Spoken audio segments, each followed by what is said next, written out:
Okay, so first of all, thank you all for coming. I wanted to thank Pat and Jeannie for inviting me to do this. I haven't really done any of these before, so I'm a little nervous. But there's not, I'm just going to tell you about what I do and why I make the weird crap that I make, so it shouldn't be too bad. Hopefully you'll get some laughs out of it. So I'm just going to start off and say my first love was drawing. I still love to draw, and that's really where my sculpting journey began. The guy in the corner there with me was my art teacher, and he was a big inspiration to me because he would let me take all of his classes, and I would get out of classes to take classes with him. I mean, I owe a lot to this guy. And when I thanked him way later in life, when I saw him at my sister's graduation, he was like, I said, thank you so much for teaching me all this stuff. He's like, I didn't teach you anything. I just gave you a free hand. And really, that's what he did. He just gave me a free hand to do the stuff that I wanted to do. And I really took that spirit to heart about having a free hand to just make something. So this is where I really started sculpting. This is in high school. That was my first Halloween mask. It was the Chattertooth from Hellraiser. And that was the first mask I ever made when I was like 16, 15. And that's a tape. That's all electrical tape. I taped myself into an electrical tape thing. And I literally had to sleep in it because I couldn't take it off. So I slept in it, and then I went to school the next day with it on. And then I won $5 from the Halloween costume contest. And then came home and had my mom cut me out of the thing. And that guy over there next to me, that's my friend Jay. He kind of was my partner in crime and helped me make this mask. So him and I sort of were buddies throughout high school and college.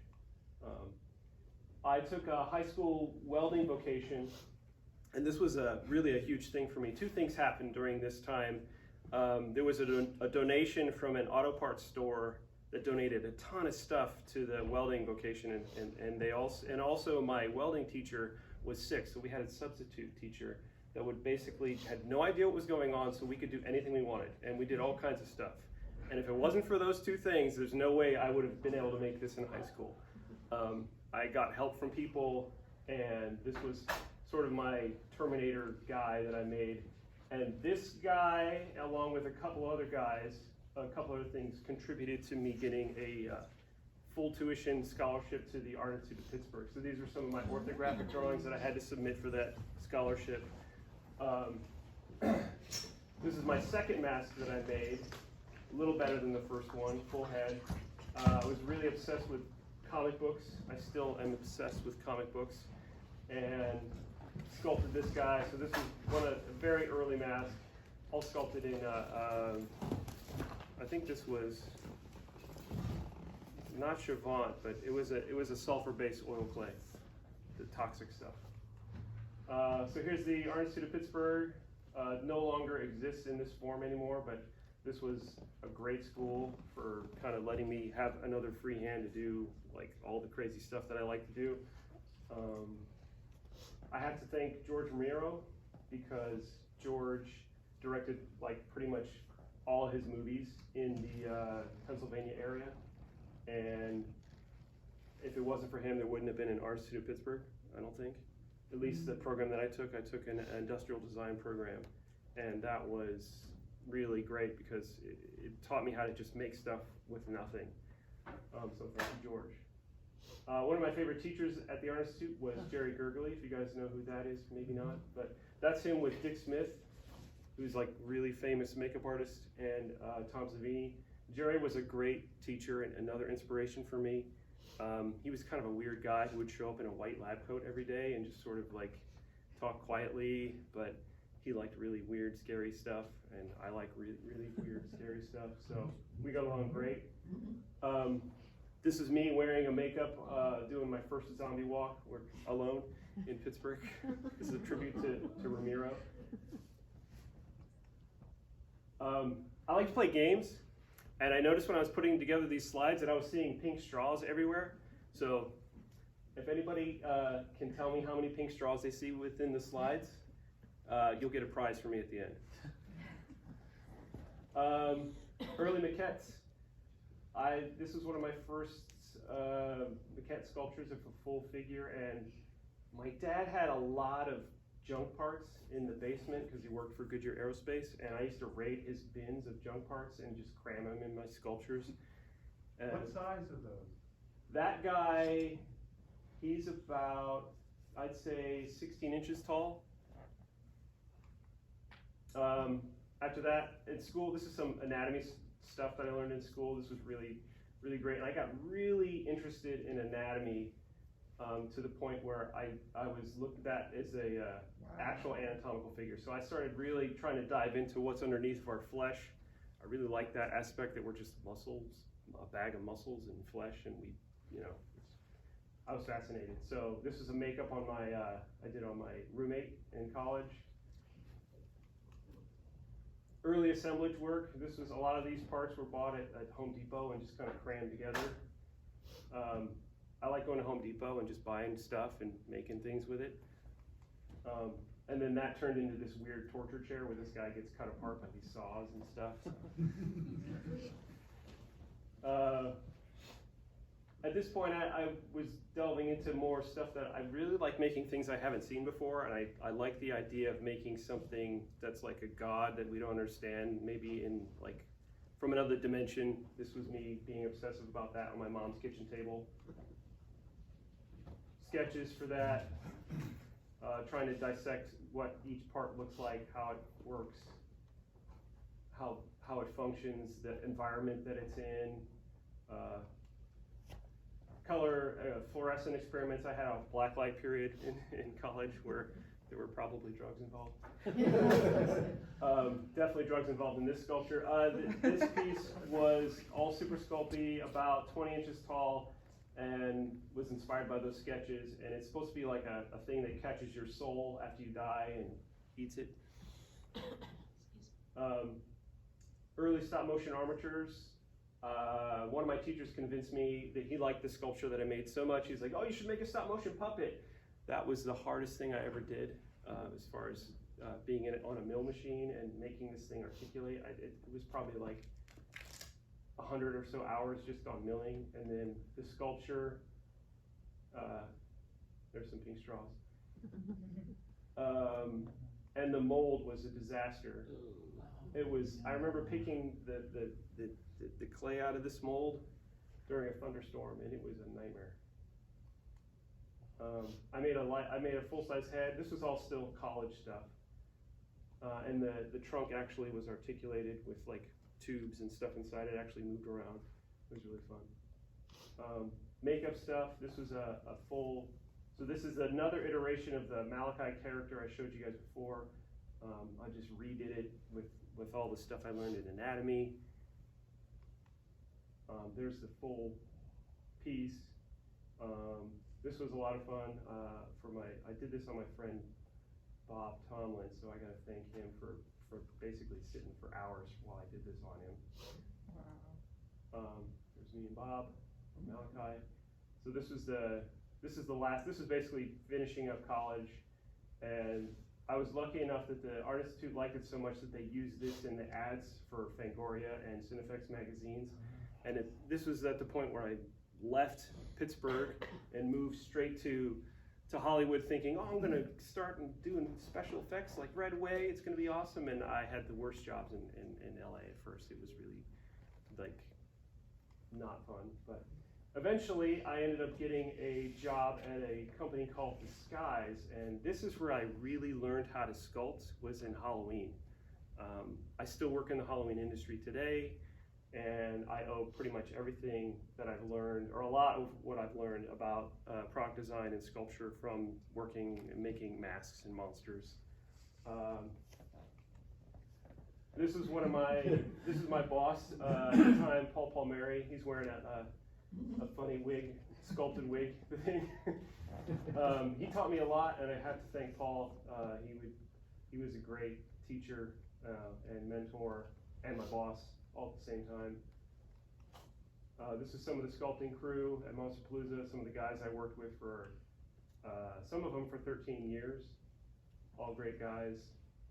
And I have to say, in those days when we worked together in a shop, And it was basically me and all these guys in a big room sculpting together every day, 5 days a week, and making fart jokes and listening to music. It was like probably one of the best times of my life. This is the first mask that I ever sculpted for Disguise, and we called them the Cinnamon Bun Skull because it looks like there's a cinnamon bun there. Another early piece, a dragon staff topper. This was inspired by Jeff Easley, who is here, and I told him about this yesterday. I like his dragons, and this was a lot of fun to do. I wanted to show that kind of. Excuse me. This was for Disney's dinosaur movie.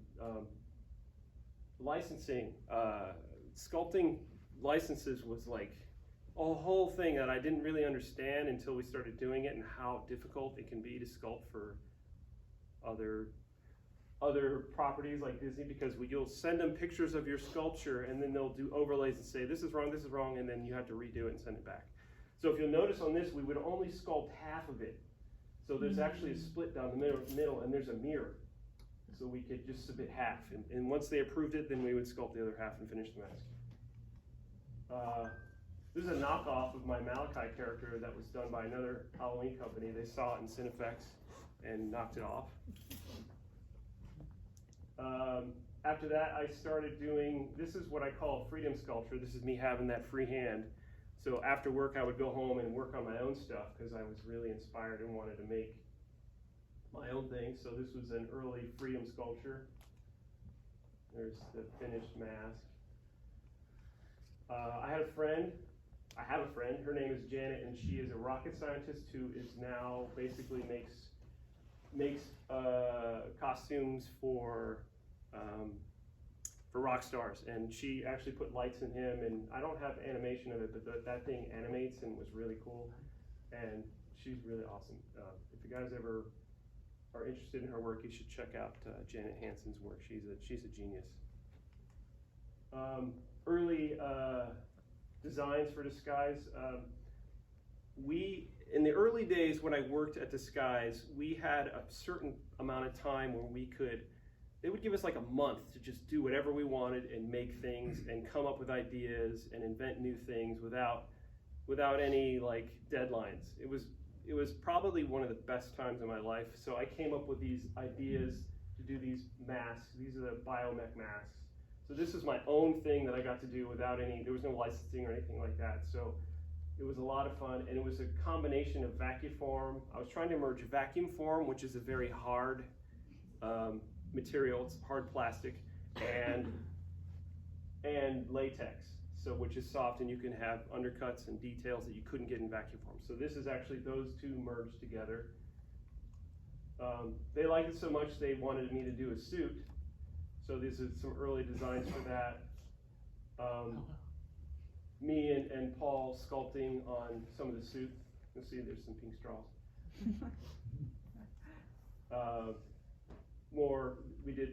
There's the arm sculpt. And I like to, obviously I like tubing, so I use a ton of tubing in this piece. It was a lot of fun. This is my desk. All kinds of junk heaped on it. More tubing. This is actually it looks kind of phallic, but it's a leg piece. And this is Paul sculpting a wave piece. This is the only time I actually got to direct him in sculpting, and it was kind of fun. Shoulder pieces. Here's my friend Joe doing all the molds. There's the costume kind of coming together, and I got to airbrush a whole suit. And there's the finished piece. So it was, that's actually Paul inside the suit. That was probably one of the best times working there was making this, because I was in charge of the whole team in a way, creatively at least. So where would that actually be used? Was that used in a movie? No, this was actually for Disguise, and they used it basically as promotion during the Halloween shows, and they sold it for, I think this was sold for like $100 or $150, something like that. I mean, it was all like, the sad part about this is like, they had these produced in China, obviously, and then they didn't use the right plastics, so I think they didn't sell that many of them because they broke. They were too brittle. And I remember like once they had literally like a whole cargo container from China filled with all this, they were just throwing them all away. It was really sad to see that. After that, I wanted to do a female version, and I couldn't quite get the Skies to buy off on that, but I still did it anyway. And this was the maquette that I made for a female version of a biomech. Still wanting to just continue that. And then they didn't buy off on it, so I was like, well, I'm going to do it myself. I'm just going to make my own female biomech. So this is all sculpted in wet clay. If you guys don't know what wet clay is, it's a water-based clay that has glycerin in it, so it extends the life of the clay and basically gives you a longer working time. But it has to be molded. So this is actually my wife, who's right there, getting embarrassed.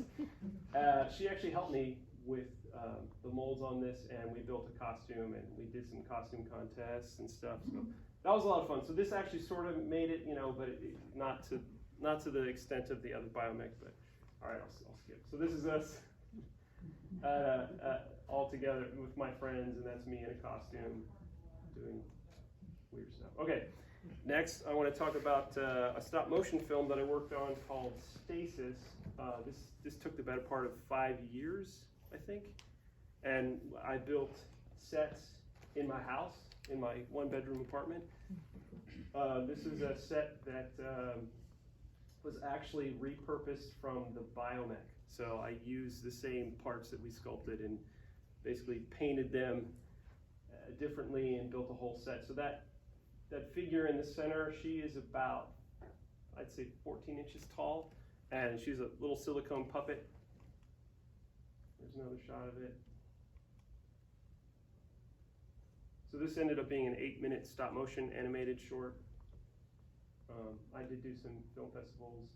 My friend David Lee, who's another sculptor friend of mine, he helped me a lot. He's actually a stop motion animator for a while. He did some commercials and stuff, and he helped me with this project. So you can see here some of the biomech parts, and that was an early assemblage of it. Where do we get to see that, John? I'm sorry? Where do we get to see that? I'll show it. Oh, After this, I'll show it. I have it's 8 minutes, so if we don't run out of time, I will show it. I also have it on my website, HiteStudios.com. You can watch it there. So these are some storyboards of the stuff, and then I actually built this wall of pods. These are all vacuform, and then the center pod is actually watertight, and you could actually I filled it with water. That's the puppet submerged in water, and it had a little door. There I am working on the set in my house. Living room. And to extend the pods, I put mirrors on either side, so it looked like there were tons of them. I wanted to figure out what the rest of Cypress looked like, so I did this other sculpture. I actually did this at Watts Atelier. Is anybody familiar with Watts Atelier? Yeah. And I remember Jeff Watts came up to me when I was working on this, and he was like, it looks like there's a lot of paraphernalia in that sculpture. And I didn't know how to take that, but I like using parts, so I used like tons of pieces, screws. This is all super sculpty, and just lots of parts that I found. So I just was getting more and more interested in trying to make stuff with parts. There's the finished puppet. So he's about 18 inches tall, and this was actually articulated. You could animate him. More pieces, parts, stuff. This is a wet clay sculpture with just a lot of pieces, parts. So I kind of break down how I made it. Here's the finished piece. And I actually made it so that the jaw articulates, and it had a lever so the jaw could open and close, and there were lights in it and stuff. Another puppet that I made, you could also animate this one. He's got an armature in it and lots of parts again. I was never quite happy with the old god that I was working on, so I ripped his head off and resculpted his whole body. So this is a head from college, and then me just trying to redo it. I'm still not happy with it even today.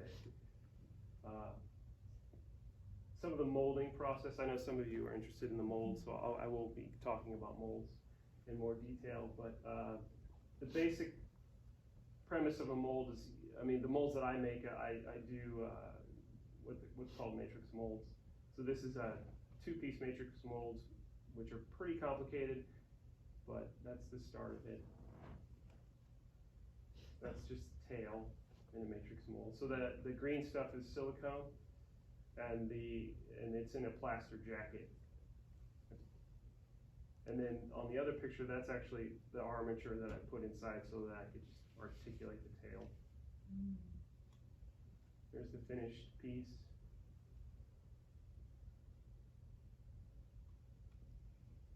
This was my Comic-Con booth in 2006. So I had this whole big display, and that was a really fun time.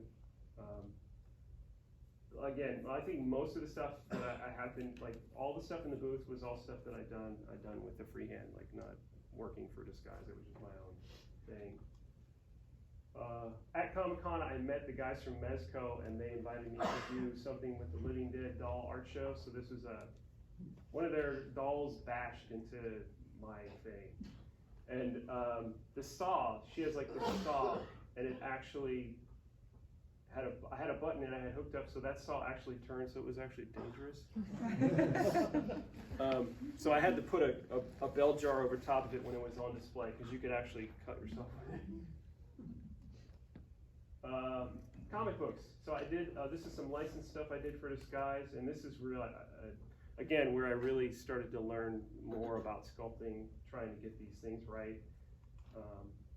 These are some other characters I did. I did the whole, twice.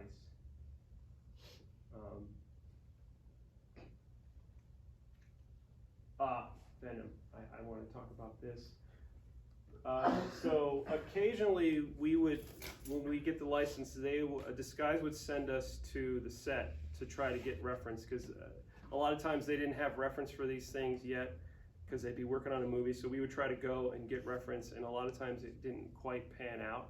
So I remember going to the set of Spider-Man 3, and I'm a big Sam Raimi fan. Does anybody like Sam Raimi and Evil Dead and all that? So I saw Sam Raimi there, like right on set with Tobey Maguire, and they were filming a shot, and it was so cool. And then at one point, this guy comes up with a thing of towels, and everything stops, and he comes up to Sam Raimi, and he puts a towel over his head, and he cleans his face, and he cleans his ears, and that was the weirdest thing I've ever seen on a movie set. I didn't know they did that kind of thing.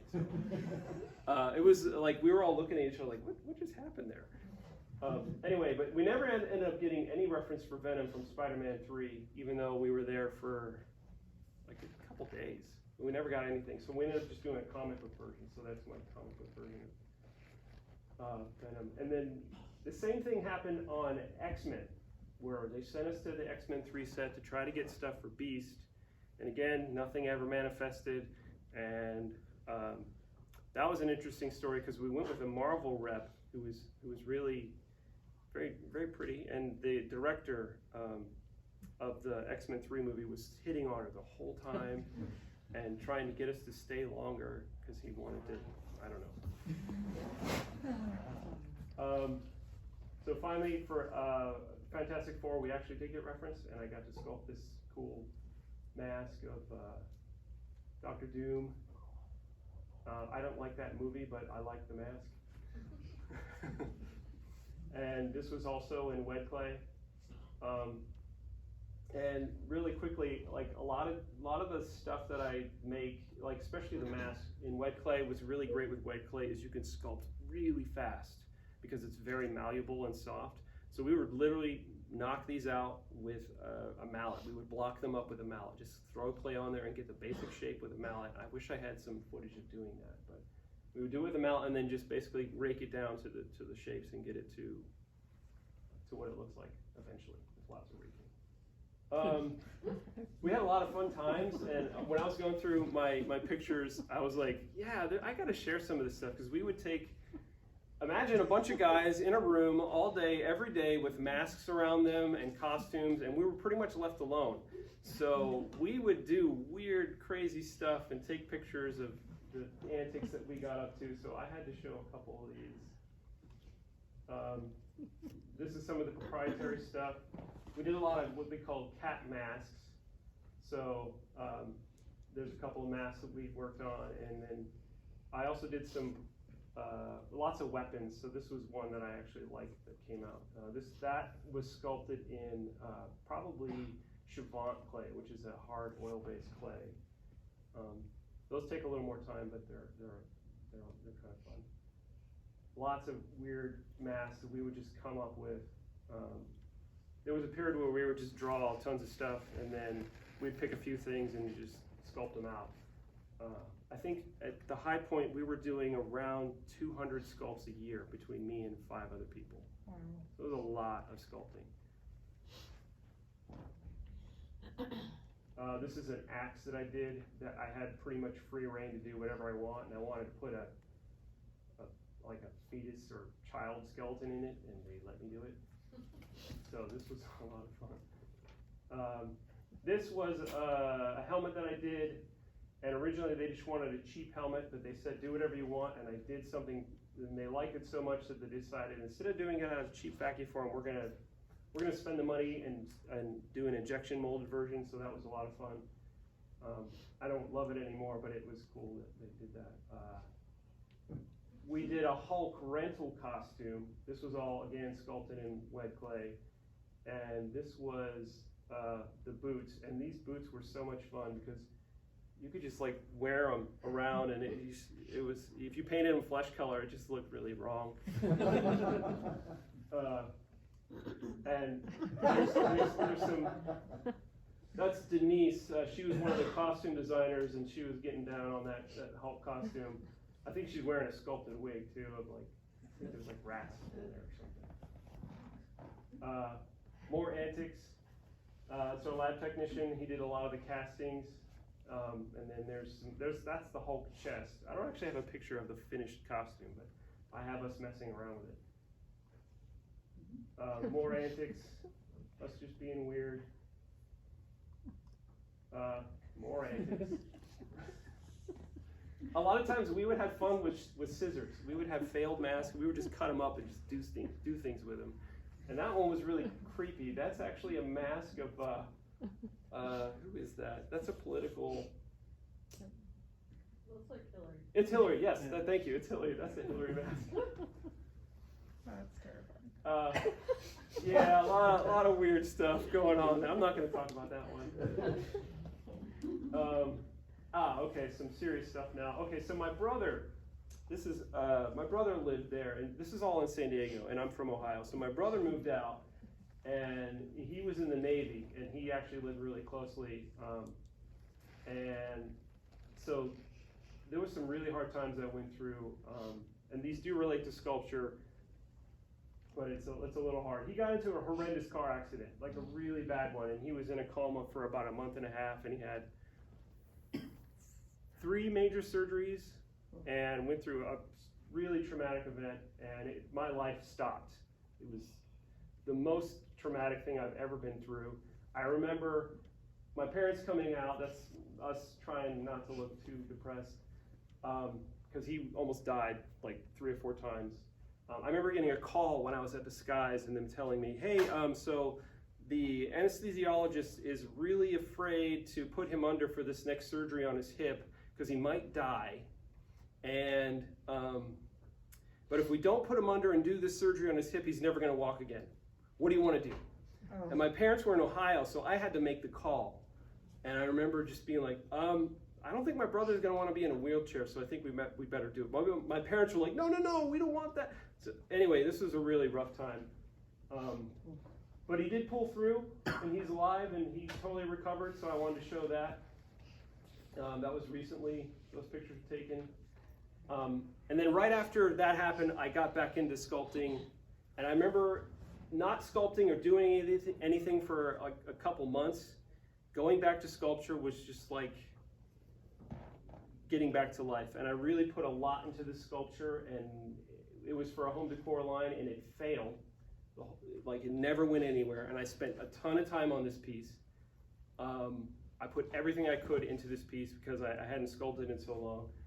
But I got a call from Arnold from Monster Makers Clay, and he was like, hey, we want to do some promotion, and we'd like to promote your work. And he asked if he could use one of my pieces, and I sent him a picture of this, and this is still on the Monster Clay boxes. So I'm really proud of that. Thank you, Arnold. And this piece was inspired by my brother's accident because I spent so much time in the hospital. I sculpted a naked figure in Super Sculpting, and then I made a mold of it, cast it in resin, and then I sculpted all of these other details. These were all sculpted in castelline clay on top of that, so I could get the hard detail without cutting into the clay. It was much easier to do this in two, but I had to make two molds for this, so the process was a little longer. But the idea behind this piece, there's the close-up. He's about 14 inches tall. There's the back. Oodles of detail. I built like a bed for him. So this is supposed to be like an automated resurrection machine. So I didn't realize it till later, but this was totally inspired by the time I spent in the hospital with my brother. So this is kind of that. So he's supposed to be like a corpse that's being resurrected by machines.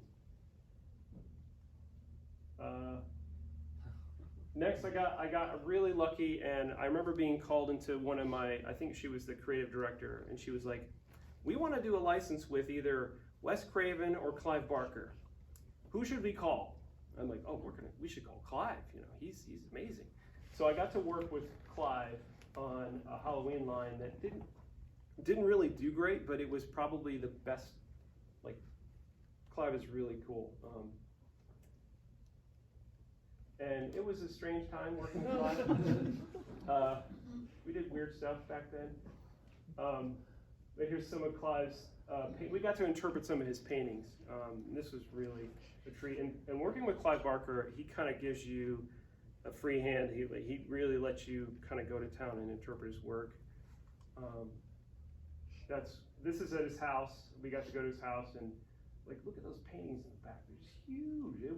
I've never seen so many paintings. Like, I see a lot of paintings here at the show, but at Clive, like, they were all his paintings, and they were everywhere. And I swear, there was as many paintings at his house as there are out there.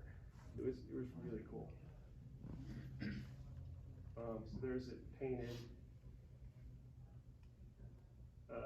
This was a theater mask, I think. This was a lot of fun to do. This is all done in, this was Monster Makers Clay. So this is the oil-based clay. Wet clay sculpture of one of his paintings. And the painting is from a profile, and I think it's, I'm gonna go back here. So this was the profile of the painting, and then I was like, I told Clive, I was like, well, can I do something? I did something different on the back and just showed it to him, and he was like, oh yeah, we need to do that. So this is sort of half Clive, half me. I don't love the colors that he wanted us to do. He wanted everything like super day glow and really bright. I wouldn't choose these colors, but that's what we did. And then after we did all this stuff, they wanted to do a giveaway mask, and Clive was like, I want you to do something, and he gave me like a really rough sketch, and he was just like, go. And this was really great. Again, he gave me a free hand to just do whatever I wanted. So this is kind of what came out of that. I don't have anything to say about this. I just want to put it in there because it's funny. So there's the mask design that he gave me, and just was like, I just want you to do whatever. Just go. So I took this head, and we just kind of put foam all over it. That was actually the armature I worked on. And then there's the start of the piece in wet clay again. And there's the finished sculpture. This is the biggest thing I've ever sculpted solely. I've worked on big sculptures with multiple groups, so this is the biggest thing I've ever done alone. And it was also the biggest mold, so I figured I will go into depth on mold making here and talk about, this is kind of a funny picture. But, so this is the molding process. So the first picture is basically what's called a clay layup. We would do, we'd take wet clay. We'd cover the sculpt in plastic, so that like cellophane, and then we would do layers, a layer like an 3/8 inch layer of clay over top of that, and all those little kind of lines. Those are like what we call gasket keys. So those would all, so that way, well, the keys would key up to a jacket that we make, which is in the second picture. All that jacket I think is made from, it's like a putty that we get from Smooth On. I can't remember the name of it. Plasti putty or something? Yeah, Plasti paste, thank you. So yeah, the jackets were all plasti paste, and those little white things were shims, so those were the separation lines for the jackets. And this thing was so big we had to put metal bars in it all over the place. And then there's me praying that the mold will actually work, because it was so big. And that's after the mold, after the plastic paste sets up, we pull all the jackets off, and we have to clean out the clay. And that bucket there is just full of clay. And we have to weigh all the clay and figure out, okay, how much silicone, how much rubber do we pour into the mold in order to get this? So that on the right is all the silicone buckets, and I remember putting these in the refrigerator because we were worried it was going to set up before it was time. So literally, I don't know how many buckets. 1, 2, 3, 4, 5, 6. Yeah, and we had 55-gallon drum of silicone. So there was like, that's probably like half the drum there. I don't know. It was a lot. So over here we've got it. That's the pour spout there. The mold is all bolted and clamped together. That's David and Jim.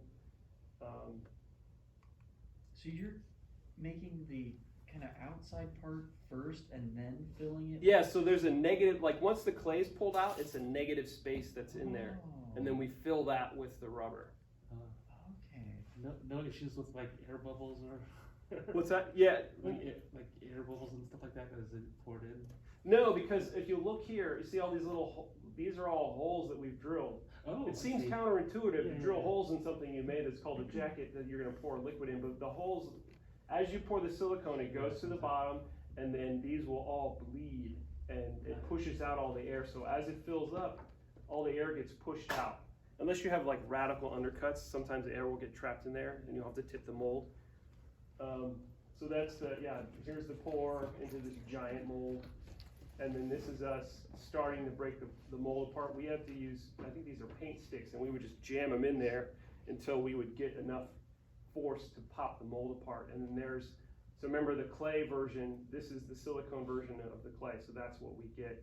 So all these little lines here are so that it will register inside of this without flopping around, because it's a big piece of rubber.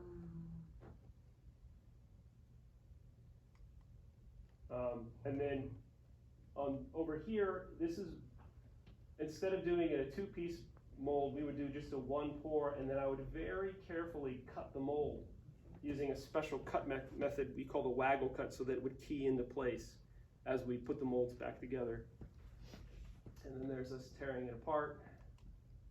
And then, how do I play the video on I this? think you said next and it does. It'll do the video? Yeah, I think so. Oh, it's not. Oh, I pressed down. Did I mess it up? You muted, press the down button again. Oh, okay. Yeah, this is actually a video. Do you know how I play it? Oh, maybe I can do it there. Now, the moment of truth.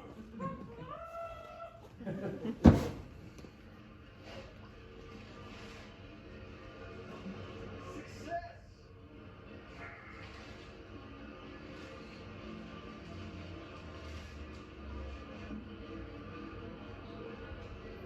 That is a lot of silicone. So is there still a layer of plastic over it? So this is probably, I'll tell you in a second what we did. 20,000 grams of silicone just right here in this hat. Yeah, it was really expensive. That's PDA. Yeah, or, yeah.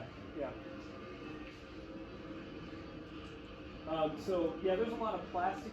There was plastic on the piece when I pulled it off, because I used on this particular sculpture. I liked the way I would put trash bags or use trash bags to do the texture, and then pull it off. But I like the trash bag texture so much, I used a clear trash bag on the whole sculpture. I just forced it all in there to get all these weird wrinkles and. I think it's after the excellent mold release. Yeah, and then, now it's all ripped off. But that was all the trash bag was pushed into the wet clay to get these weird shapes and kind of fatty. It's part of your sculpture. Yeah, because I learned in school that you could use plastic like cellophane to get detail and then pull it off, and then I just started jamming it in there. Okay. So there's the mold room mess. I mean, you can see the floor is just like caked in plaster. There's the finished piece, painted. And there I am with Clyde at the show. It was supposed to be a mask, but it ended up being this massive sculpture because they just let me do whatever I wanted. It was so this is a sculpture. Once we were having our firstborn, I got really interested in babies. It's just how I process things. So at first I sculpted this little thing, and this is actually a resin cast in clear, painted, and then I took the clay and then I made it into a skeletal piece. And then I made this little contraption here called the Immaculate Contraption. This whole thing around it. You saw that piece. Yeah, awesome piece to keep seeing. So yeah, I was really inspired because my wife we were having our first, and that was. This is one of my early assemblage sculptures, Mechanical Christ. Let's see if I can. This is another video. So I like using tubing, and this piece I actually kind of animated it. I did a really rough sketch of what I wanted, and I just would move a little piece and then take a picture, and I just did that throughout the whole process. This was 7 months of me working on this piece, buying stuff at Home Depot, and just really just fucking around and trying to come up with something. I wanted to do a crucifixion, so each of the up here, these are all magnifying glasses. You can't see the one on the bottom, but they all have things behind them.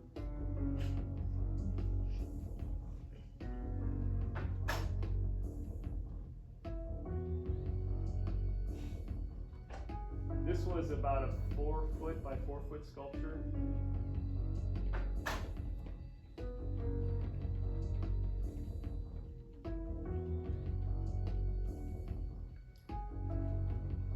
Are you trying to paint it in place, or is that just were you like pulling it out, painting it, putting back in, and taking a picture? Yeah.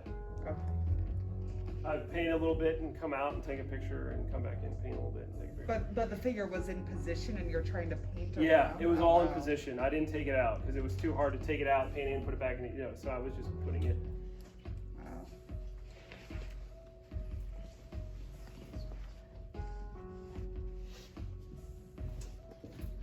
So yeah, lots of found objects, lots of pieces, parts, and lots of fun. Okay, so there's some still shots of it. The next I wanted to experiment with something really, just lots of skin folds and fat, so I did this bearing sculpture. This was all Super Sculpty mixed with Fimo, I think, to get that color. I don't like the Super Sculpty is too translucent for me, so I like to mix it. Quick sketch for assemblage. This is my workstation, so these bins were really crucial for me because I would just put all my parts in bins and then just work on the wall and just start making pieces kind of put them together. I would mold all these parts and do castings, and those were basically like my little bits that I would use to detail. There's part of the detailing, I think that's almost ready to paint. Yeah, it's got masking on it. And there's the finished piece.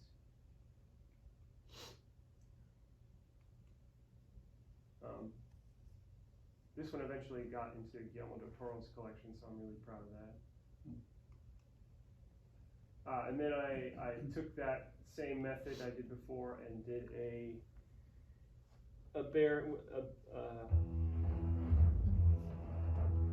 I did a figure, which I have out there. Same method I did for the other figure where I sculpted him naked and then I added all the parts later and remolded him.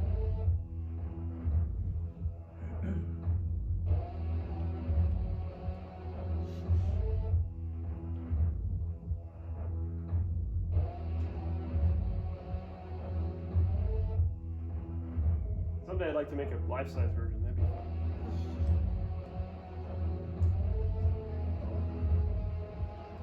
Maybe you can help me with that.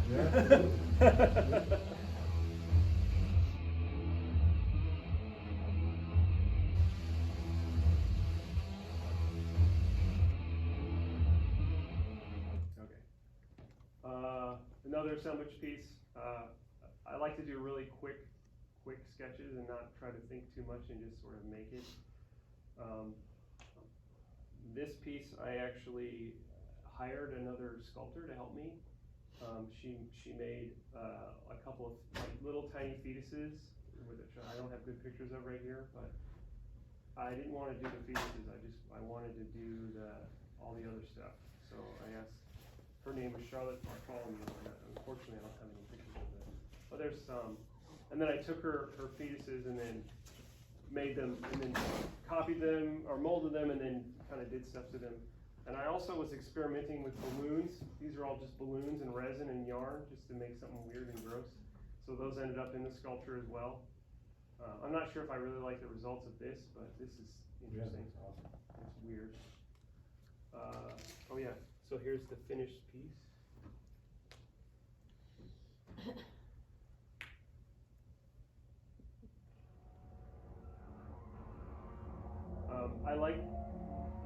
This is basically, I call these nightlight sculptures because they're basically just big weird nightlights. So all these panels back here, all LEDs that are worked into it. And then I have some halogen lights back here. There's Charlotte's little baby fetus sculpture. I took the maquette that I did before and kind of changed it up and posed her inside of it.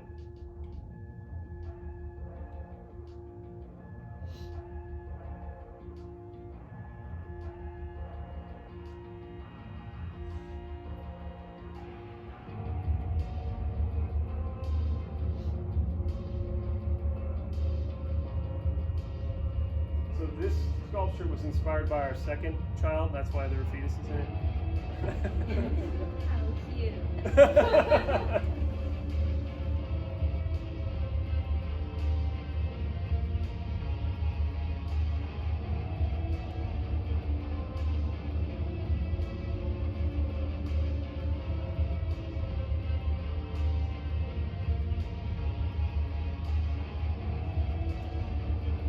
This is about 4 feet tall, maybe, and about 3 feet wide.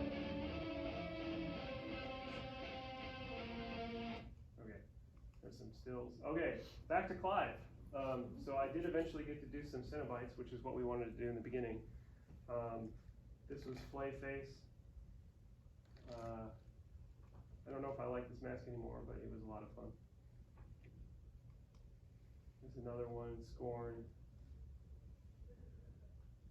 So we got to invent like I think 3 or 4, but these were the 2 that I actually got to work on. Another Freedom sculpt. So this is Bliss. This was sculpted in monster clay, and I used like taxidermy eyes and some parts for this one. And this was actually after it was molded, I cast it in a clear translucent resin, and this is the backing board for that piece. And it's got a little control box here. And then so that it would light up, it would light up.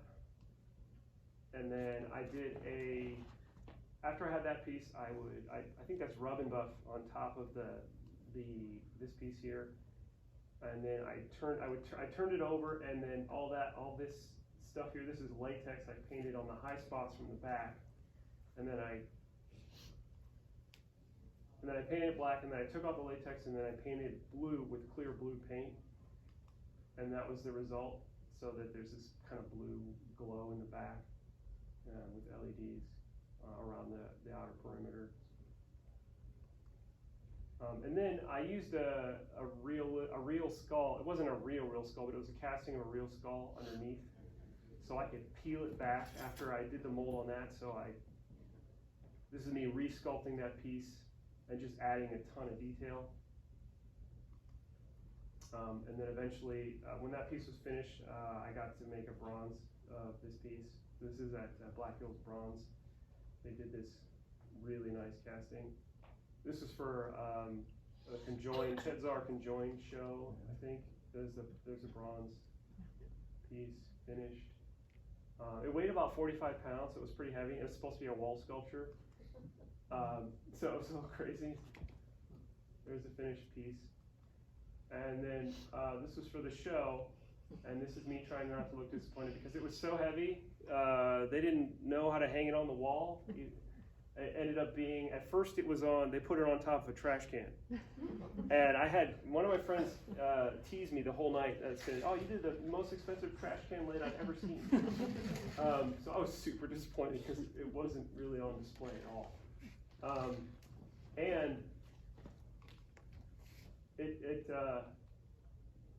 this is me doing a paint job, but on this piece, I've told this story before, and I'll tell it to you guys.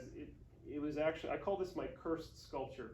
After we brought it home, we started having weird things happening in our house, and I don't know if you guys believe in all that supernatural ghosty stuff, but we would have stomach aches, and I was having nightmares and bad dreams, and my kids reported things touching them. My wife used to she saw like this red haze over it. Was like bad. I mean, like weird, bad stuff was happening.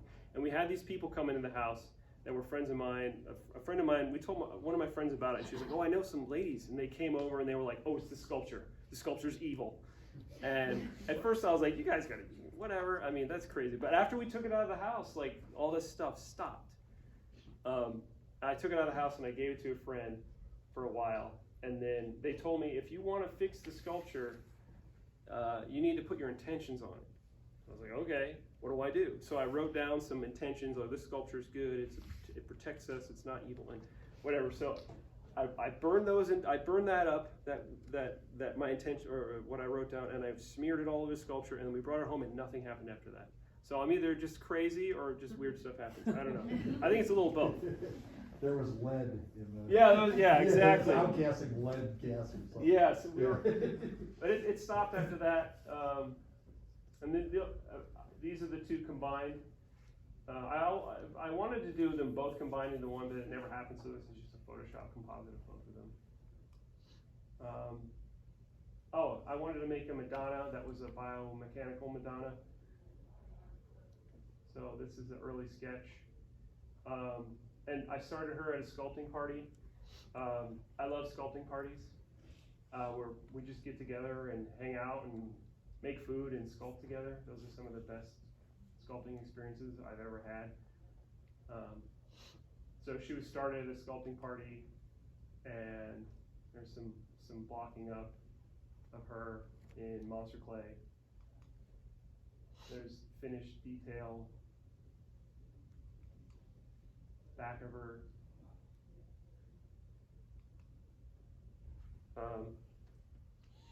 Excuse me.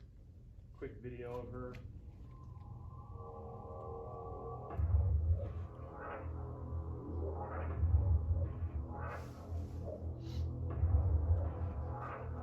Very eager, inspired, obviously. And the music was done by my friend Kevin. He liked the sculpture so much. He's a composer, and he wanted to do this. I didn't ask him, but he was like, "Oh, let me do music for this." I just did this video, and he was like, "Let me do some music." So, thank you, Kevin.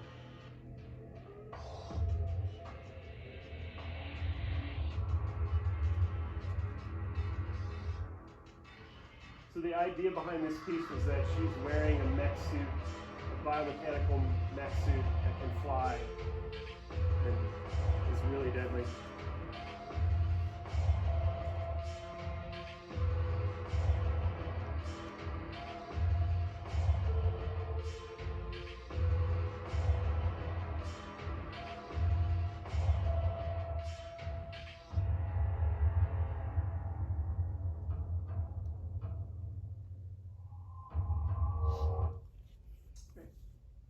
So I wrote this whole thing. I'm not going to go into this, but I had everything worked out and how everything worked on her. Some stuff I go through when I'm sculpting things. I like to figure out how things are actually happening. So, another assemblage piece. This one was, I was listening to Alex Jones at the time when I listened to this, and oh my God. So this is the nightmares that listening to that guy gave me. I don't listen to Alex Jones anymore, but so yeah, it was all about the end of the world basically. Prison planet on Earth, FEMA camps, all that kind of stuff.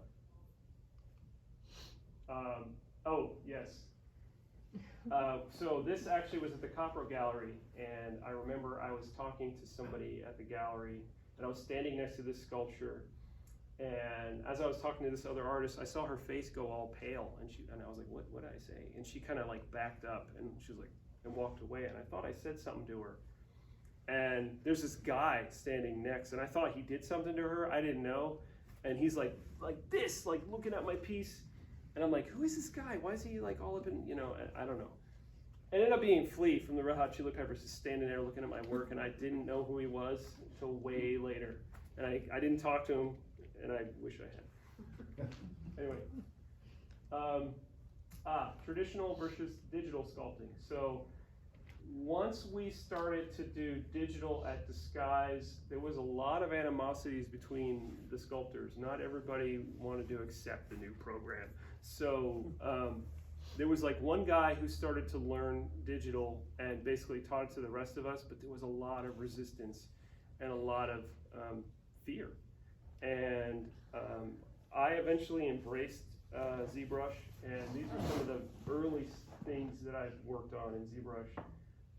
The Optimus Prime I did by myself, and then the Megatron I did with a couple other sculptors, Clint and David Lee. We made parts and just kind of pieced it all together. There's the finished mask. This is from Transformers 2, I think. Early ZBrush stuff. Butcher mask.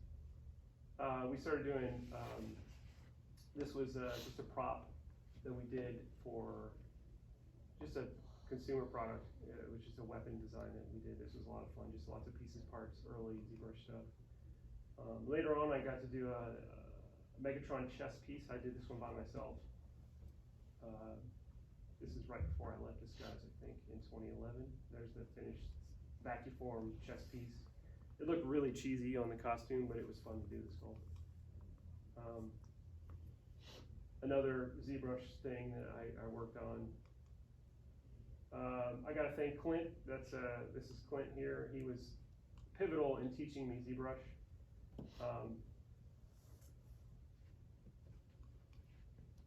And then after Disguise, I left and went to another company called In Character. And I was the lone sculptor who did all the molding, all the casting, all the painting. I was like the only guy who did everything. And I worked there for 5 years doing stuff.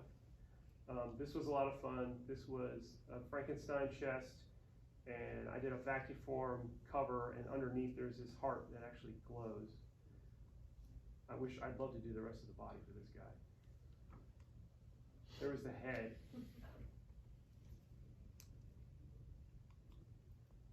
I also got to do a lot of like fantasy. This is a crown that and a belt piece.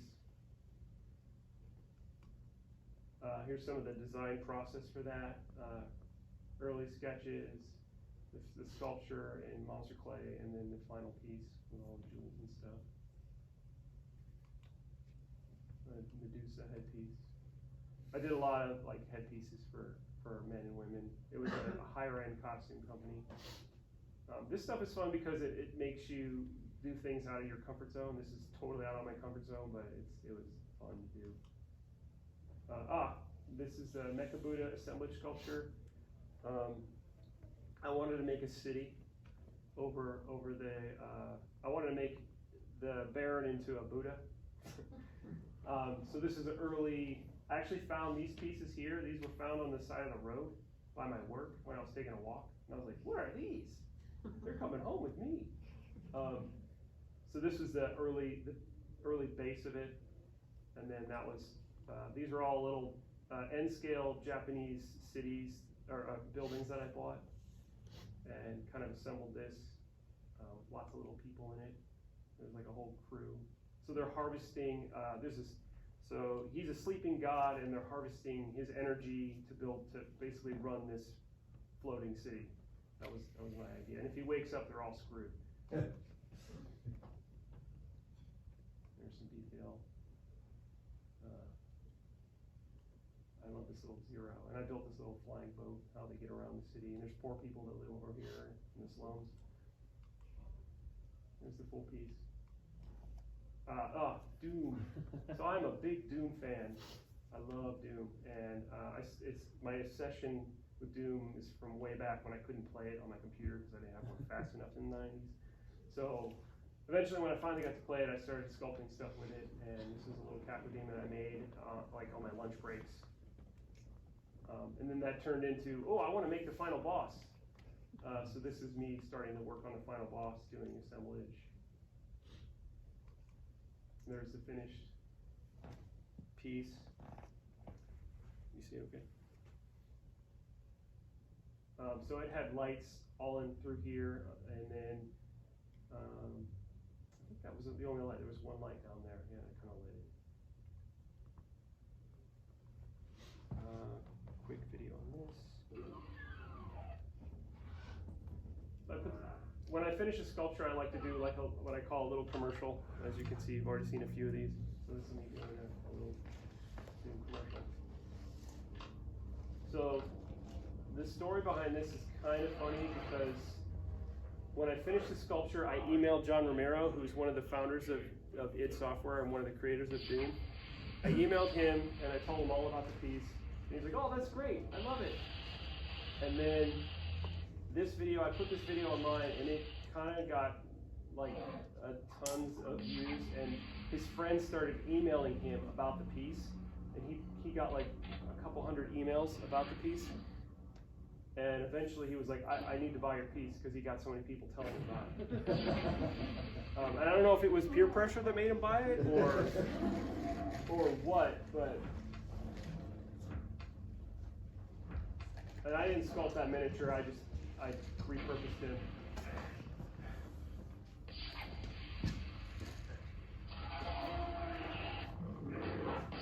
So if anybody played Doom, you'll kind of recognize the sound.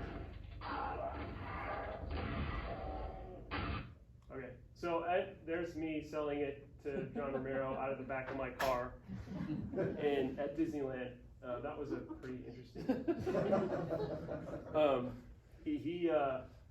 He was at Disneyland with his family, and he was like, "Hey, are you?" Because he knew I lived in San Diego. I think he lived in Santa Fe at the time, and he came down and he was like, "Hey, can we meet up?" And so I met him and his wife Brenda for breakfast and had breakfast with them and talked about the game. And this was really fun. It was cool. Then after that, I was so inspired after meeting him, I wanted to make a full-size Cacodemon. So this is the Cacodemon sculpture from the game, all done in monster clay. And I bought an acrylic sphere for the eye.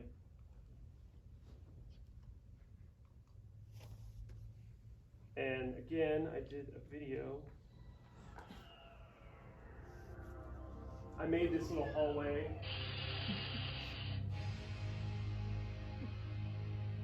So he lights up inside, and the eye lights up.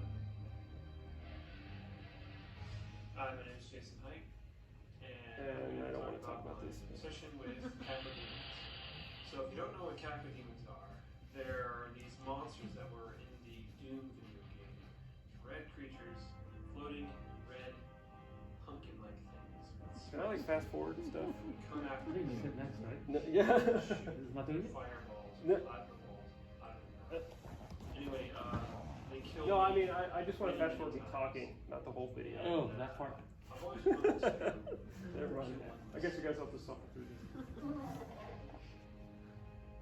So I started this project when I made a little cacodemon. So this is my little miniature one that I made for my icons of Doom. And I had so much fun making this little guy, so I thought, man, it'd be cool to make a larger scale version. And I started with a styrofoam ball that was a 10-inch ball, so I added about an inch of clay all around. So I carved out the mouth and then, went through all the steps.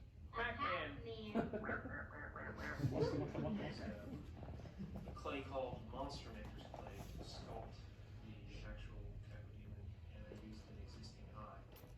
And the project took me a lot longer than I thought it was going to. I started in November of last year. That's when I carved the ball, and then did the clay, basically like the block up, and then I worked on it off and on. And I think I finished it around May, so I finished the actual sculpt, and then it took me a couple months to mold. It actually ended up taking about 24 different molds to create the demon, so I had to cut off all the horns. It was a pretty involved process, and the mouth, I sculpted the mouth open, so I had a big cavity on the Oh, inside such a to pain in the present ass. lots of problems before in sculpture. So I thought it would be a simple project, but it ended up being one of the most complicated sculptures I've ever made to date. And I had to do a lot of underbelly work because it's a 360 ball. So it turned out, I think, okay. There's still some things I don't like about it, but I'm pretty critical about As my son opening the molds. I hope you like what you see. I put together some footage of the cacodemon to kind of show it off a little bit, so enjoy.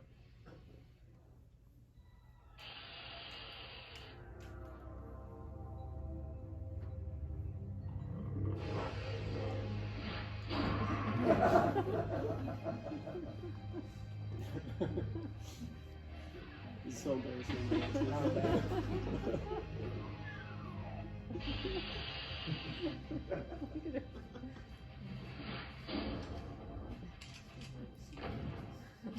I actually made a rubber version so I could make him fall apart.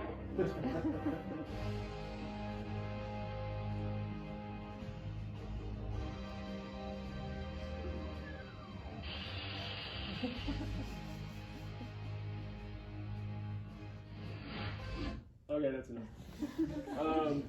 So yeah, fun fact, this was, if anybody knows Doom, this is actually a ripoff.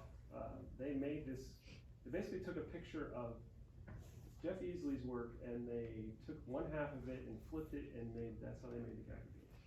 So, I didn't know that for a long time, and actually we were talking about it. So this was all from Jeff Easley. Masters of my universe. So these are some of the guys that I really look up to. Beksinski, amazing painter, and I really love his work, and I wanted to study it more. So I did a small building of his. He does these really amazing architectural paintings of these very bizarre, surreal landscapes. So I wanted to sculpt one, and a friend of mine was like, "Oh man, you should make that into a dice tower." So I made something called the Surreal Dice Tower.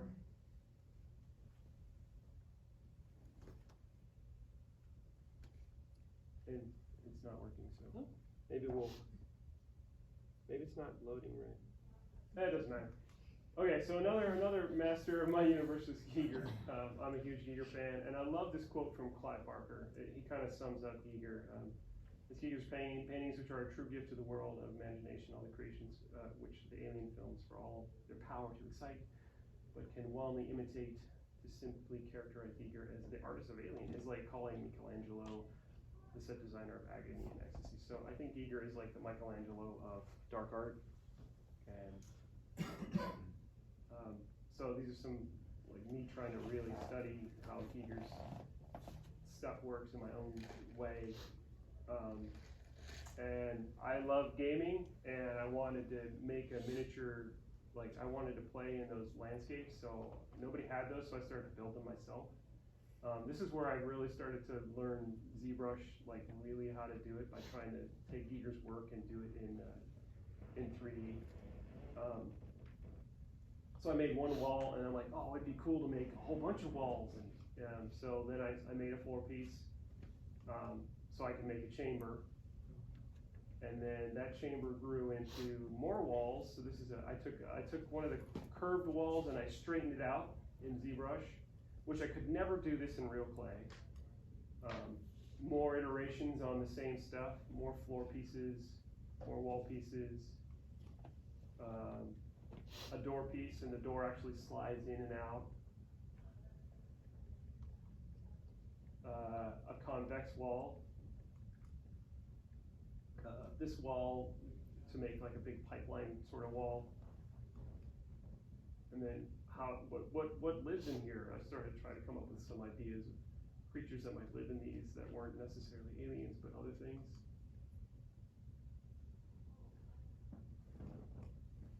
Those are all the parts that I made.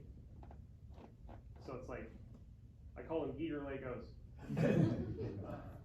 So these are all the different things you can make with them.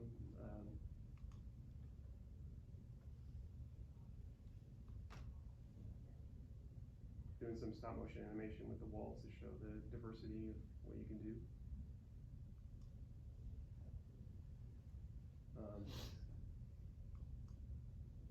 Close-ups of the miniatures. Me trying to do the old Dark God, but in digital form. Still not happy with it, but that was a 3D ZBrush sculpt, one of my earlier ones. I don't want to play this one. I'm going to skip it.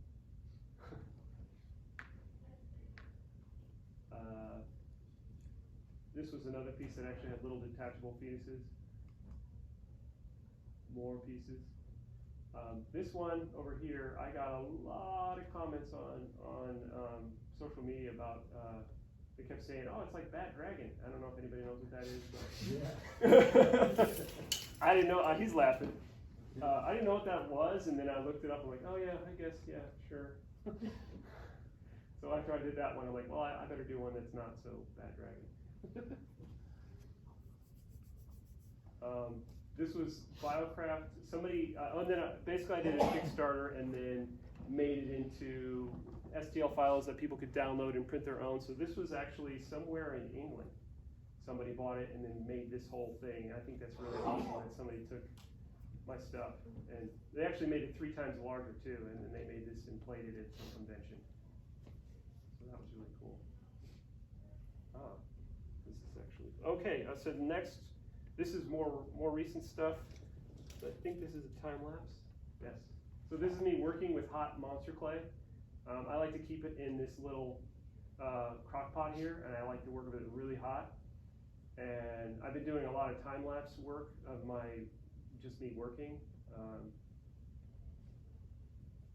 So what I try to do is just rough everything out very quickly with the hot clay and just try to get the shapes out. And I didn't have a design for this, I just wanted to do something, and I wanted to do something that involved Cthulhu, because my wife was like, you gotta do something Cthulhu. She's been kind of asking me for years to do something, so I thought, okay, I'll do something Cthulhu. So I think this is the first session, maybe 3-4 hours.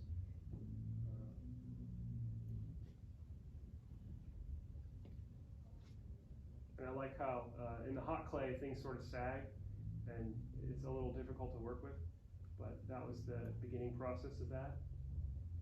That was the first iteration, and then that was the, let's see, just play, oh yeah. I had other videos in here I must have deleted, so I'm sorry. So this is actually the jacket on that. So this is me making a fiberglass jacket using epoxy.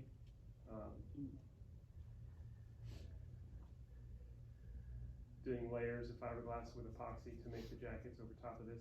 Same principle as before on the giant cloud marker sculpture, but just much smaller, where I've got a negative space. And I make a lot of molds like this, because I primarily work in, oh, what's this video? Okay, that was the end of that one. And let's see what this one is. Me drilling holes in the jacket. That's the finished sculpture. Then I bolt it to the plate, or to the and then those are all the exit oxygen, or the air holes there for, and then there's this silicone. Right. Ventilation. Yeah, ventilation, yeah. Okay, so that's that. Oh yeah, pour.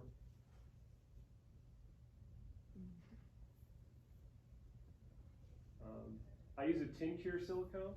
There are different types of silicones out there. If you guys ever want to get into mold making, I like to use tin cure because it cures against wood. There's also platinum cure, which I'm sure you know about, Tom, which doesn't cure against certain surfaces. Tin cure cures against pretty much anything. So I use a lot of tin cure silicone. Wondering how you plugged it. Yeah, I use screws. Yeah, these are actually 3-inch drywall screws. My one friend's like, you never put them all the way in. You always just leave them out. This is a video. Yeah, me demolding it. So I think it's vitally important if anybody out there wants to do sculpting, you've got to know how to make molds. Maybe not today, actually. Maybe in a few years, you can just 3D print everything. But right now, it's all you still got to make molds, I think. So I make a lot of molds. There's a finished piece. Oh, this is fun. So I like painting things in the dark. So I did a glow-in-the-dark version, and then I painted with black lights. This was a lot of fun to paint. Trying to figure out how to get the balance was really difficult, because it's like it looks good in glow-in-the-dark, but then it looks terrible in regular light. So there's like a balance. So the lights are constantly going on and off because I'm trying to figure out how that actually works.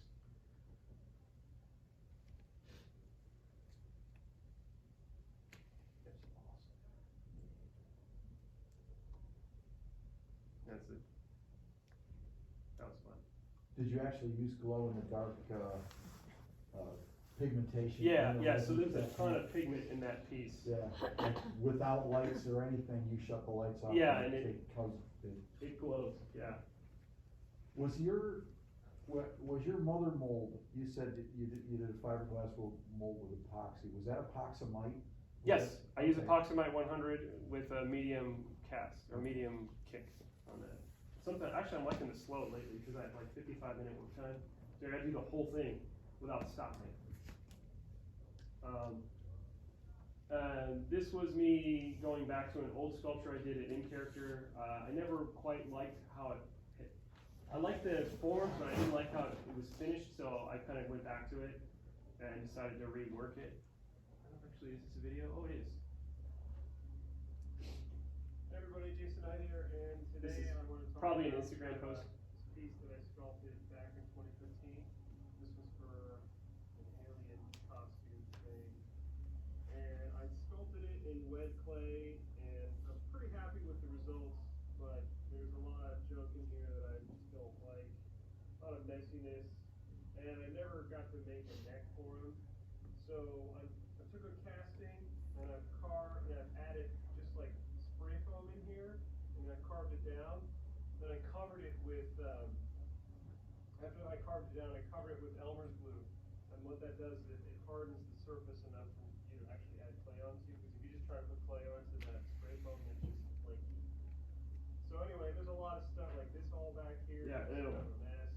It's just, after 6 years, I look at this and I go, oh, I could do so much better. I'm sure everybody in here can understand that. You look at your work and you're like, ew, I don't like it anymore. I'm going to start off with some Monster Maker's gray clay. This is the first time I'll be using the gray stuff. And I'm going to sculpt the neck, and then I'm going to do some epoxy sculpting on the shoulders.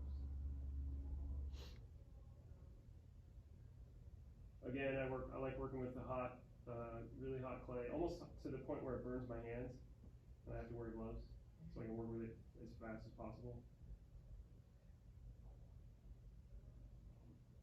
And I didn't do any designs, I'm just trying to work with it so that it looks consistent with what I already did, but updated.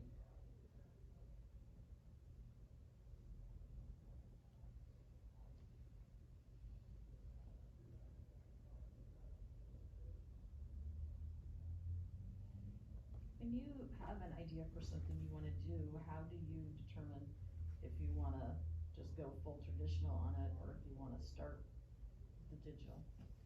Usually what happens is I get, like, I'll sculpt something in ZBrush and I'll work it for like a few months and I just get tired of it. And I don't wanna look at my screen anymore, and then I'll go to clay, and then I'll get tired of clay after a few months and I'll go back to digital. So I bounce back and forth. That's a great question. I think that's close to finished. Let me see if that's another video. This is me just working out the tertiary forms and just trying to, I think I've worked out the main forms and I'm just going in and trying to figure out how the rest of the detail works. I just kind of drew it in really quickly and then I just started to sculpt. Because it's an underside form, this was really tricky to sculpt because I'm like way down here. And then, yeah, so the head on this is totally ZBrush. Because I didn't want to, I was doing all the bust and I'm like, I want to do this, you know. So I did what I call an exploration sketch here, and then I did the head in ZBrush. And then this is the head printed out, and you can see here, I printed it in 3 pieces. There's a front piece, or the top piece, there's a front piece, and there's also a back piece, so it's 3 pieces, and then seamed together. What's this? Making the mold. I post all my stuff on Instagram, and I really like doing that because it's a community of other artists, and they kind of will look at your work and be like, oh, why aren't you doing it this way? So somebody was like, you should start using metal shims, and kind of told me, you know, what he used, and so I ripped off my clay wall and did all metal shims, and what that does is allow me to do all the fiberglassing work all at the same time, because if you use a traditional clay wall, you can only do one half at a time. So that was, thank you, Michael, for showing me that. This is me just doing I have a lot of molding videos. So this is a gel coat that I do to fill in all the crevices where the gasket keys are before I put on the layers of fiberglass. Can I ask what your gel coat material is? I take the same epoxymite and I just thicken it with Cavasil until it gets to like peanut butter. That's a great idea. I've still used polyester resin and I need to make the switch. You really do. Yeah. I will say that, like, I used to use polyester resin, but the VOCs, what they call VOCs, are so terrible, and it stinks up your whole area, and it gets in your hair and your clothes. Yeah. The epoxy is low VOC. It's still toxic, but it's not gonna. It's a little more expensive, but it's way worth it. That's why I'm been asking about what you think about it, because I just need to do it, and I just keep not doing it just because I got some extra resin. For those of you who don't know, this is Tom Kubler. He's like, oh my God, he's like the best. I mean, he's amazing.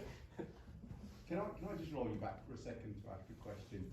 The sculpt you wrapped in a plastic sheeting bolt. Yeah, literally, like I use plastic wrap, and I will wrap the sculpture in it first before I put any clay on it. Otherwise, you got to clean all that clay off. And then you put the epoxy clay over that. And then I put water-based clay over top. So this is just what they call clean clay. Yeah. Just a water-based cheap, clay that I get from.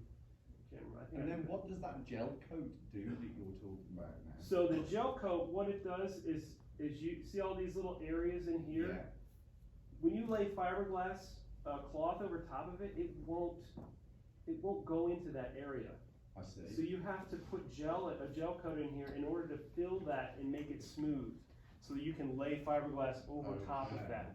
But once you get that first gel coat on there, usually that's all you need. It has to be basically that's. Yeah. Okay. That's water clay then. Yeah, that's all water clay. Okay, so, cause clean clay is sulfur-free oil clay. Oh yeah, it isn't clean clay. You're right. You're right. That's yeah. This is just water-based clay. Is it wet? No, I don't use wet. I mean, it's more expensive to buy. No, wet. yeah, I was gonna say, yeah. Here's me cutting up the jackets and taking the mold halves off. And this is what you called matrix. Matrix mold, yeah. molding. So then here's me taking out all the clay, which is a big pain in the butt. Yeah. If anybody has a better way of doing this, please let me know. Because it's a real pain to clean that. I mean, as you can see, I'm just like, and then eventually it gets the hose. Have you used PVA? No. PVA, polyvinyl acetate. You spray it on, it makes a micro thin coat. Uh-huh. It washes off with water after the fact, but it does make this process significantly easier. Just hit it with like a big spray gun. And then it's just, Spray over the top Yeah. of it, and so your clay isn't sticking directly to your Yeah. mold. It's more, the PVA, well, it's a barrier. and it's sticking to the PVA, but you wash out the PVA with water and all that stuff that's above the PVA just comes right out. So Yeah. you might wanna try that Yeah, out. I'm gonna try that. It's been a while since I've used it, but I think it would work well for you. Okay, thank you. Sure. I also have a rotocasting machine. If anybody doesn't know what that is, it's a machine that spins 360. That's huge. 180. This has a 3-foot frame, and this mold barely fit on there. Like if it was like an inch or two bigger, I would have been in trouble. Did you make the machine? No, I bought it. Where'd you get it from? It was some guy in Florida makes it. Blacktooth Creations? Yes. That's where I got mine. Yeah, it's like $4 That grand. guy's good, I don't know if he still does those. He does if you call him. Okay, So I need a new, I'd like now that I have this one, I'm like, I need a bigger one. yeah, I just have a 2x2, but it's, he does, I bought one from Manatron years ago, Oh yeah, I remember that. and oh god, Was that- it's just, it blew a relay, which you don't even need in these. And it Why was would just you like need $6 grand to fix, it was just, what? You know? Oh my god. And And those this are guy expensive makes to begin with. Yeah, well, I bought it used and it was $4,000, Wow. and that was half of what it cost new. I wrote something like that by hand. I used to do it. I used to rotocast these by hand, and we called it driving the bus. Yeah. Because you're just literally Much like. bigger biceps then. Yeah, I can't. My shoulders are done. I can't do that anymore. So this is the new way. They to do it. make life so much easier. Oh my gosh. Except for I do have a video. I wish I brought it where the plug failed and there was resin going everywhere. Yeah, my whole garage looks like that. Yeah, I have like a big trash bag down there, and you can't see it, but it's covered in resin. Oh, so this is the finished piece, and this is just a time lapse of me doing the paint. I got a new airbrush. I'm using an Iwata here, and I just use Createx paints, and I do washes and airbrush. And I'm really inspired by there's a new video game that just came out called Scorn, so I wanted to do something kind of inspired by that game. Does anybody know about that game? It's like a Giger inspired game. It looks really crazy. But anyway, I wanted to kind of make them look half alive and half dead, so I wanted them like kind of fleshy, but not totally warm. I don't know. So anyway, there's that. Here's the finished piece. And then I did her all in ZBrush, and I think the back wasn't finished at this point. There's the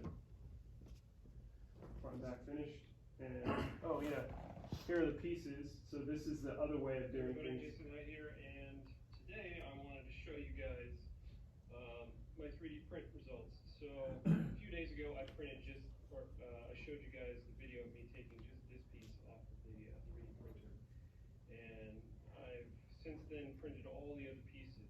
So I printed this on a Piopoly Phenom, and it's a pretty big printer with like a 15-inch by 6-inch by 10-inch build volume.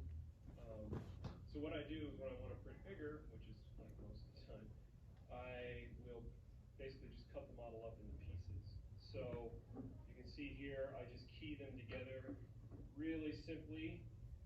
So there's the back,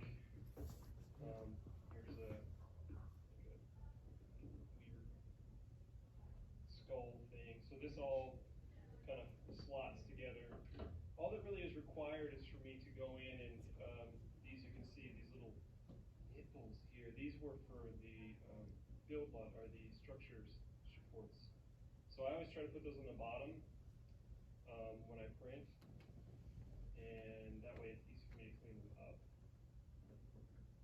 So, I'll show you the back. So this was also, this little back piece, sorry to keep this one in, was printed separately and just slots in. So you can see here, you can definitely see the build lines. It's not as apparent here. I can see, you know, it's going to take a little bit of cleanup. The hardest work on this will be once I seam it, once I glue it together, I'm going to have to seam everything, and that's going to take a while. But by the end, I'll have a really kick-ass bus. Okay, so after a lot of work, filling stuff, seaming, this is the paint on that. This is me doing kind of a paint exploration, just doing, again, more washes and airbrushing, and I think I did some rub and buff on here. I like pieces like this because I can make a few. I like to make usually like probably 2 or 3 and then paint it in different ways. But after making 2 or 3, I don't want to do it anymore, so I only usually make 2 or 3 out of them. Now to clean your prints, do you just use isopropyl alcohol? I use isopropyl alcohol, and I also use a, I didn't talk about that. Yeah, so once the prints come off of the 3D, what's really fun about 3D is like it's a whole new, from a traditional sculpting to go to 3D, it's a whole new method of thinking and a methodology, and it's a learning thing. You have to learn all this new stuff again. So that's been really fun. But yeah, so once the prints come off, I've cleaned them in isopropyl alcohol, and then they go into a, what do they call it? It's ultrasonic cleaner for like 10 or 15 minutes, and I put them in a Ziploc bag full of alcohol, and then it cleans it. Yeah, it's gross and toxic, and I don't like that at all. It is disgusting. Do you sand down your stuff? Oh yeah, yeah. Do you have a favorite type of sandpaper that you use, or nothing? Whatever is the cheapest at Home Depot. That's usually I start with like, I'd say I do most of my sanding with high grit, so I don't ruin any detail. So I'll start with, actually the first thing I do is I will use a filler spray paint. So like once the prints come off and I've cleaned them up and I've assembled it and I've done all the filling, then I'll use a primer that is also a sandable primer and a filler, and that kind of will help to fill in all the stepping lines from the 3D print. And then sand with like probably like 200 to 300 grit. And then work up from there until I can get it really smooth. That sounds way easier. Then this piece here, this was all done in monster clay. This was kind of like the sculpture I wanted to do about dreams and the dream world itself. So this was heavily inspired by Zidlov Beksinski. After doing that study in the little tower I did that turned into a dice tower, I ended up doing this whole landscape piece. So there's me working on the sculpture. All those little blue things and those little pieces are little cast skulls. So this is all 28 millimeter scale. It's miniatures for like D&D and stuff. So that was a quick sketch that I did of one of the other sides. In order to really block it out quickly, because it was all flat planes, I built it like a cake, so that these are actually that's just plastic, and we glue it to and then fill it with hot clay, and then I did 3 layers like that, and it felt like I was making a cake. So there's the finished cake. So one side is kind of chaos, and the other side is more order. So this is the kind of order side. This is the last video I've got on this presentation. I'm going to just sit down and embarrass myself.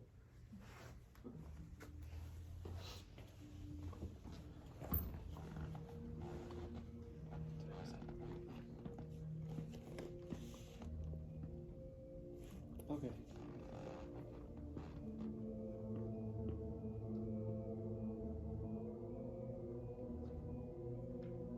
So I put a 10-inch screen inside and made this edit of ghosts and stuff.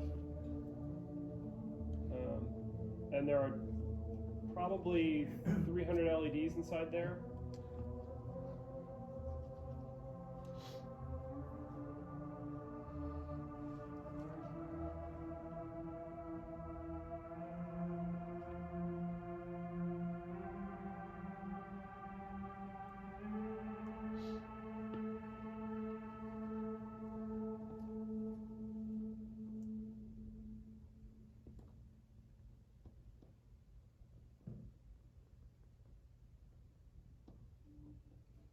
Hi, my name is Jason Hite, and I'm here to talk to you about my latest sculpture, Shield. This is the 11th light sculpture that I built, and my first one was built in I built it in 2009. I say built because as a sculpture, this is a combination of assemblage and separate sculptures. My previous light sculptures mostly have been assemblage found art pieces, but this one I wanted to try something different and sculpt each individual part of the sculpture, mold it, cast it, paint it, light it, all that kind of stuff. So each of these are, basically there are 3 central pieces in the front, and then there's a smattering of smaller sculptures in the back.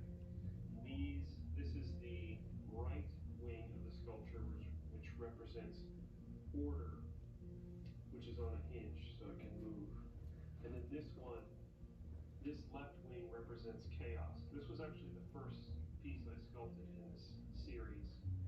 Then I sculpted the central figure. This is basically like the sleeping goddess or Madonna type figure that represents the pathway to the material world. So this is my interpretation of limbo, basically, the place you would go after you die, before you ascend to heaven or descend to a lower vibrational world, I don't believe in hell. So this is a place where souls and all sorts of astral creatures might be. And these spheres here represent souls themselves, actual physical souls that have manifested in this plane from either death, dreams, or deep meditation. Then I have some of these other figures, this green guy down here. This is what you would call a demonic or lower vibrational being that feeds off of some of the weaker or lesser potent souls. There are also soothsayer spiders or web weavers that I have in these corners here that would trap souls to eat. So this is almost a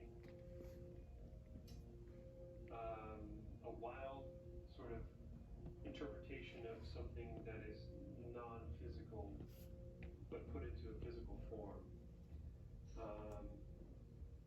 Also, each of these pieces, the central pieces, are actually on separate light grids, so I can actually change the color of the sculpture. These also, they're a little harder to reach. They're over on that side, and I don't want to stand in front of it. But these can also be changed. These central pieces here, these smaller pieces, these also represent souls. And these souls are in transition, so they're not rounded. These souls are either descending or ascending. So they're either ascending to a higher vibrational existence or descending to a low vibrational existence. And a lot of this all came from stuff that I've read in the Tibetan Book of the Dead, stuff that I've learned in just training my body using Qigong, stuff that I've learned doing magic with a K, doing things like the middle pillar or the banishing ritual or other breathing exercises. There is absolutely a world beyond this material plane. This plane that we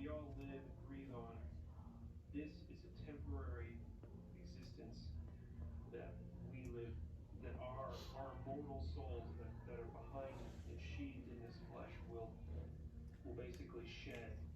And we are here on the material plane for a very short time compared to what our actual endless, non-destroyable souls are. And I wanted to do something that represented that. We don't think about death in the way that we should in the Western cultures. We don't prepare for death in the way that we should. I think that there's a lot of rituals and stuff that Eastern cultures do, especially the Tibetans, and I think that we need to pay attention to that. And I've also said in another video early on making this that I wanted to turn this into my tombstone, which sounds really dark and bizarre, but I think it's something that is affirming to me and to others that there is a place beyond this world. This isn't all there is. Could you imagine if this was all that existence was? There are realms beyond this place that you can even visit today if you wanted to in your sleep by astral traveling. So this is something that means a lot to me. It also might be the last light sculpture I ever do. I'm getting older. I want to do more simple pieces. This one took a long time to make. It was difficult. At one point, when I started this sculpture, I lived in San Diego, California, with my wife and 2 sons. And when I finished this sculpture, I'm now living in Lakewood, Ohio. And this right piece here, this piece wasn't molded. It was about finished, not quite, when we bought a house here, and then I basically had 30 days to finish it, mold it. I didn't even cast it. I just finished it and molded it, and then we had to pack up and leave.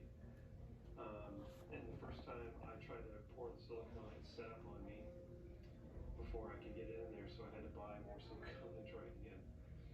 But it was all worth it in the end. And I'm really happy with how it came out, and I sat on this for like 5 months because when it was finished, I didn't know what to do because of COVID and the pandemic hit, and everything kind of went nuts, and everything's still crazy, but life has to go on, and life will go on. And I need to share what I'm doing before I'm dead. That's kind of a bummer, daughter. I was like, How old are you? yeah. So if I do end up making this my tombstone, Like I said, it's a good comparison. also, Okay, I can't take anymore. It's funny, but it's true. Yeah. Share it before you're dead. Yeah, I think it was a COVID thing. I was like I was not seeing anybody for a couple of years. It was kind of hard. So I was in a weird state at that point. Oh, I did want to show this really quick. This slide here. This is my son is 10, and he's already doing. Oh, he's 11 now, but he's doing sculpture with me in the basement, and it's a lot of fun. And I'm really happy about that. So. I have a bonus here. I wanted to show stasis, if anybody wants to see that. Yes. Okay, how do I go? Escape to get out. Escape, okay. Is it? Is it the folder? Your videos? Yeah, it should be in the videos. What is it called? It's called stasis, S-T-A-S-I-S. Should be in the S's, maybe. That's the historic structure? Yes, that's it. There we go.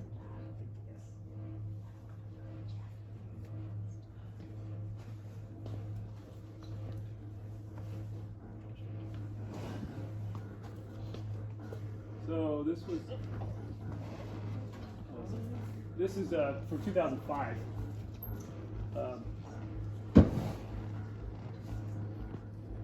There's no story, it's just weird stuff.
Well,